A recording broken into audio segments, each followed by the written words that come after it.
Assalamualaikum warahmatullahi wabarakatuh. Selamat pagi teman-teman semuanya. Perkenalkan, saya Amanda Dinita Putri dengan NPM 2402060075. Nah, di sini saya akan memberikan layanan dengan tema proses pembentukan identitas diri remaja yang positif.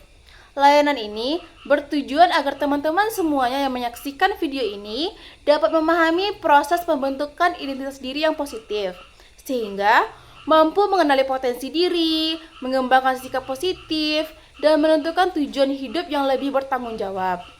Baik teman-teman semuanya, selanjutnya kita akan membahas tentang proses pembentukan identitas diri remaja. Yang pertama yaitu pengertian pembentukan identitas diri remaja. Masa remaja merupakan masa pencarian jati diri. Remaja sering mencoba berbagai aktivitas, bergabung dengan organisasi, atau mencari pengalaman baru untuk mengetahui apa yang paling sesuai dengan dirinya. Proses ini sangatlah penting agar remaja memiliki arah hidup yang jelas. Oleh karena itu, saya akan membahas tentang faktor-faktor apa yang mempengaruhi proses pembentukan identitas diri remaja, sehingga nantinya teman-teman semuanya dapat mengetahui langkah apa yang dapat dilakukan untuk mengatasi faktor-faktor tersebut. Faktor-faktor yang mempengaruhi proses pembentukan identitas diri remaja.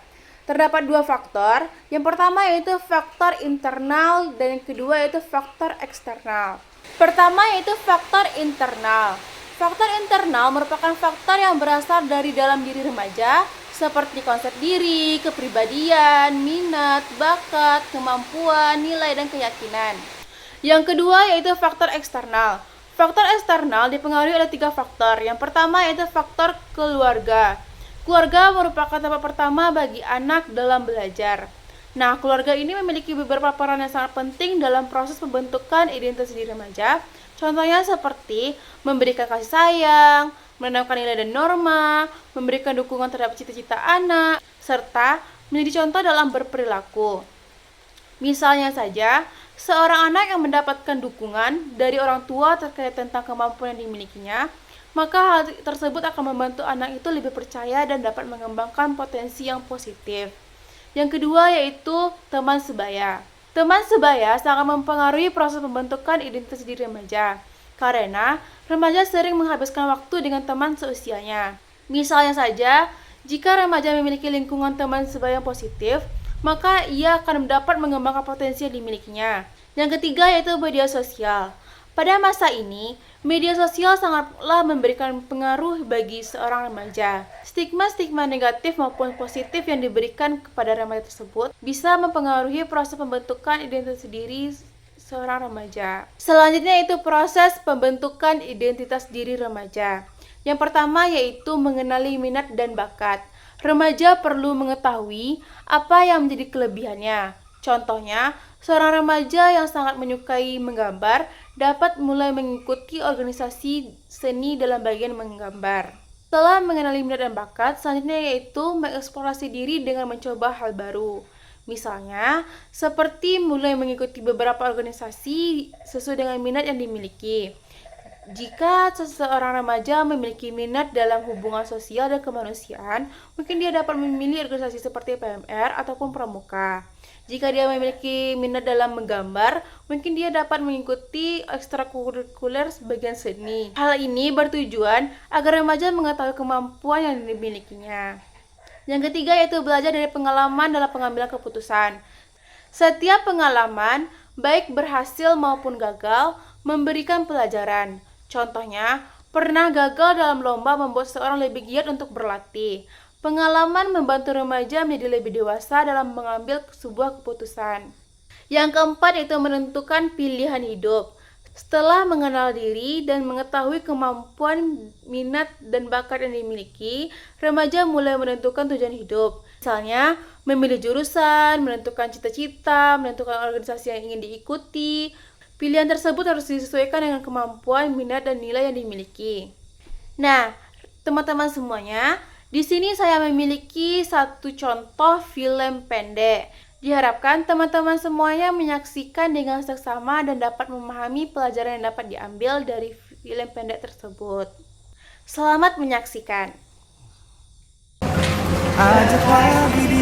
Audrey, lagi gambar apa? Ngerjain tugas ibu. Oh, tapi ibu kayaknya pernah lihat deh gambar itu dari internet. Enggak kok Bu, ini gambar ide saya sendiri. Masa sih? Dah, gini aja deh. Kamu kalau mau jadi pelukis itu, cari dulu identitas kamu sendiri. Biar gambar kamu itu punya ciri khas dari kamu sendiri gitu loh, dari ide-ide kamu. Dah, pikirin ya. Ibu duluan. Oh iya, makasih ya Bu. Iya. Luka-luka hilanglah luka,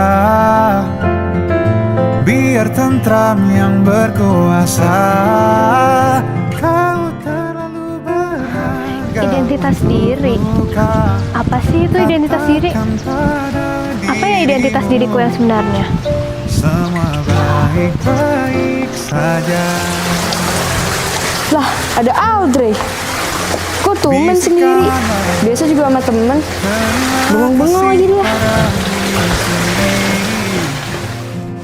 Woi Dre, lu kenapa tumben sendiri? Bengong lagi. Nggak tahu deh, akhir-akhir ini aku merasa capek banget dengerin tuntutan orang tua.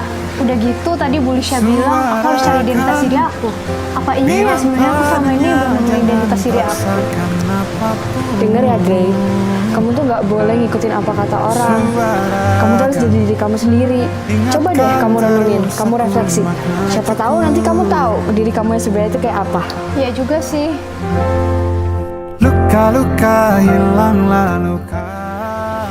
Kamu bilang aku menyembunyikan diriku, tapi bagaimana jika aku memang tidak tahu siapa diriku? Kau terlalu berharga. Ya maka bukan dengan menjadi apa yang memang inginkan, tapi dengarlah suara Dirimu semua baik-baik saja.